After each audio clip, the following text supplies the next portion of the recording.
খালি বাহিৰৰ কিতাপ বেছি পঢ়িছিলোঁ তাৰমানে যিকেইখন কিতাপ কলেজত দিয়ে মই নপঢ়োঁ কাৰণ সেইখন এদিন পঢ়িলে শেষেই হৈ যায় আকৌ পঢ়ি থাকিবলৈ কি আছে তাত মই BSc আছিলোঁ ফ্ৰম বিবৰ college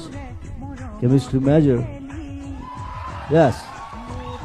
as physics chemistry and maths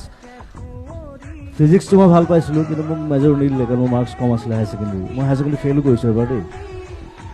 I am very straight আৰু ফেইল কৰিছিলোঁ এটা কাৰণে কাৰণ মই কেমিষ্ট্ৰিৰ হেৰি কৰা নাছিলোঁ এইবিলাক কি আছিলে এইটো প্ৰেক্টিকেলছ কাৰণ মই সময় নাপাওঁ মই মিউজিক কৰোঁ ঘূৰি ফুৰোঁ নাটক চিনেমা চাওঁ সেইবোৰ কৰি থাকোঁতে মই ক্লাছ নকৰোঁ ছাৰে ক'লে তোক মই কিয় মই পাছ কৰাম মই এতিয়া মনত আছে কি পেগু ছাৰ নে কি আছিলে আমাৰ কৈছে আপুনি মোক কিয় ফেইল কৰালে মোৰ ফাৰ্ষ্ট ডিভিজনৰ মাৰ্কছ আছিলে বাৰু ঠিক আছে প্ৰেক্টিকেল ফেইল কৰাই দিলে তাৰপিছত আৰু মই বোলো মই নপঢ়োঁ পিছৰ